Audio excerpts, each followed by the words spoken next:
dépannage, c'est un peu ingrat, effectivement. Il y a beaucoup pipi caca, les évacuations, enfin les eaux usées, tout. J'ai toujours vu mon père faire ça, donc ça n'a jamais été spécialement dénigrant. Hein. On en a besoin, en fait. Hein. On met des gants et ça le fait. C'est pas le caca, le pire. C'est les urinoirs. T'as vu, c'est rose. C'est beau.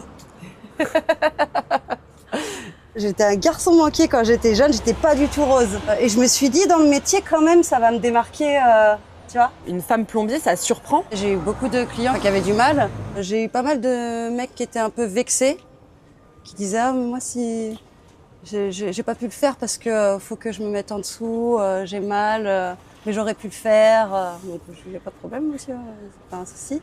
Pendant des années, je me suis sentie vraiment seule. Pendant tout mon apprentissage, même 10 ans plus tard. Ça a l'air de peser un peu lourd ton sac là.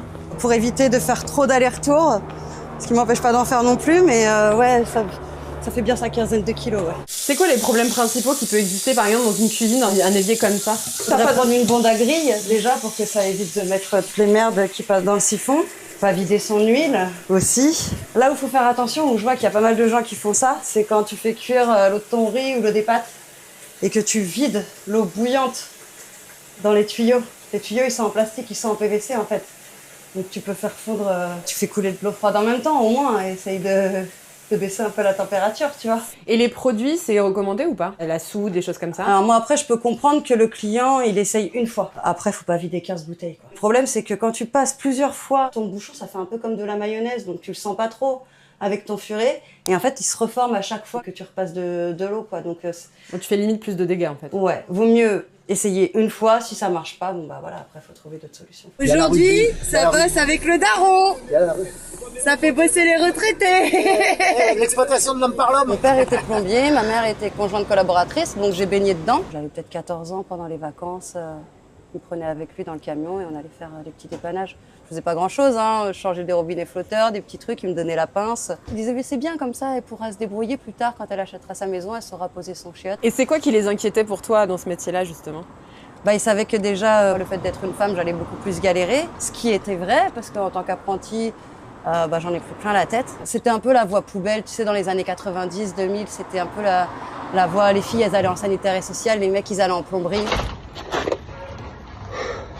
La raison principale des arnaques des gens, c'est la panique. C'est super important quand vous entrez dans un appartement de savoir où est l'arrêt d'eau. Donc là, on a par exemple dans l'entrée, mais ça peut se situer derrière un WC, ça peut se situer sur le palier aussi. Et surtout, qu'il soit manœuvrable. De le manœuvrer 2-3 fois par an, de le fermer, de le rouvrir pour que le jour où il y a quelque chose, quand vous coupez l'eau, vous avez le temps après de voir avec un artisan, de faire des devis, enfin de gérer le problème en fait, de pas être dans la panique. C'est quoi les trucs à éviter quand on choisit un plombier? Donc, le mec qui te donne un prix sans venir voir et puis que tu lui dis non et il te rappelle, il dit bon bah j'ai vu avec mon patron, il peut vous faire moins cher. Enfin on n'est pas des marchands de tapis en fait, le prix c'est le prix. À un moment voilà, t'as la main d'œuvre, t'as le déplacement, le matériel. Il n'y a pas à aller négocier quoi que ce soit en fait. J'adore la relation clientèle, surtout en dépannage, parce que les gens, t'es attendu comme le messie. Hein, voilà, tu viens quand même régler leurs problèmes. Après, ce qui est dur, ça tout le monde le sait, c'est le physique. Tout est lourd, les positions. T'es soit sous un évier, derrière un WC. Et c'est dur de faire la part des choses entre ta vie privée et la société, de dire non aux clients parce qu'en fait à un moment tu vis. Tu devrais faire autre chose? Non. Ah ouais, c'est cri du cœur. Impossible, je sais pas qu'est-ce que je pourrais faire à part voilà. Si je gagne au loto, je ferais un refuge pour les chiens ou tu vois un truc voilà. Mais sinon, je me vois pas faire autre chose. C'est clair et net.